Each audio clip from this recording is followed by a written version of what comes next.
हम कोई ऐसा व्यसनात्मक कर्म करते हैं जिससे किसी दूसरे को तकलीफ होती है, कष्ट होता है, तो हमको उस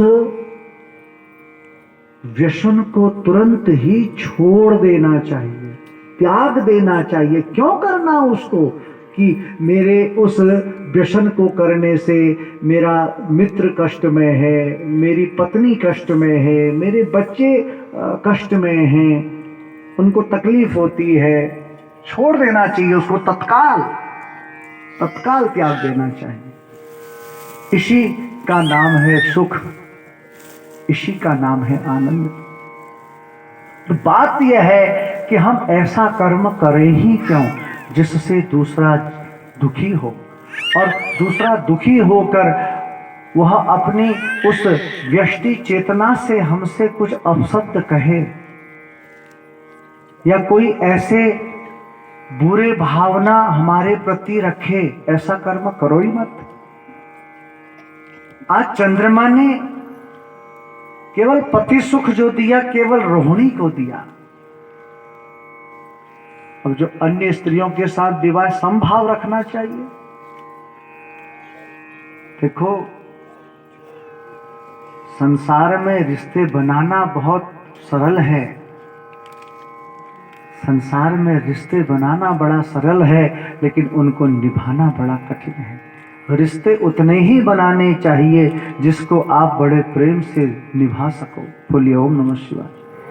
दुआ, सलाम, नमस्कार, पुरस्कार, प्रेम भाव सबसे करो, लेकिन ममता ये आसक्ति का प्रतीक है। ममता नहीं करनी चाहिए, ये बंधन का कारण है।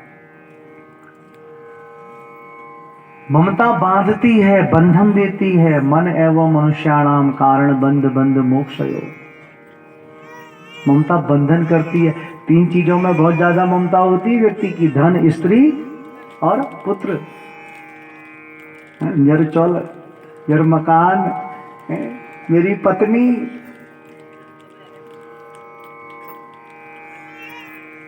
इसलिए अपना कर्तव्य करिए, कर्म निष्ठा करिए, लेकिन ममता नहीं। जो ममता हम संसार से करते हैं, अगर वैसी ममता महादेव के चरणों से हो जाए तो प्यारे कल्याण हो जाए, लेकिन हम वैसी ममता नहीं करते।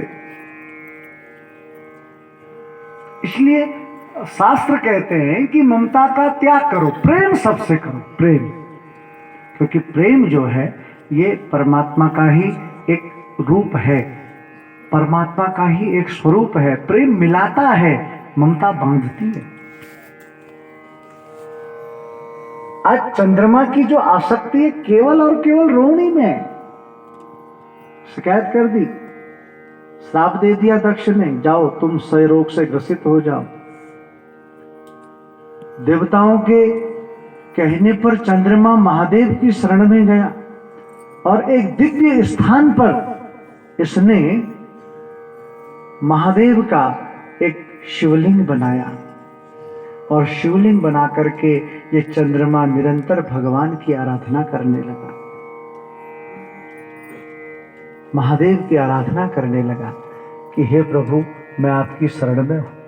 और वो स्थान कौन सा है? वो स्थान है प्रभास क्षेत्र। प्रभास क्षेत्र कहते हैं तपोयुक्त भूमि, यहां पर अनेक प्रकार से मंद मंद हवा चलती हो, एक सुंदर सागर का किनारा, समुद्र का किनारा, और उसी समुद्र के किनारे पर चंद्रमा ने आनंद रूप से शिव आराधना की, शिव तपस्या की।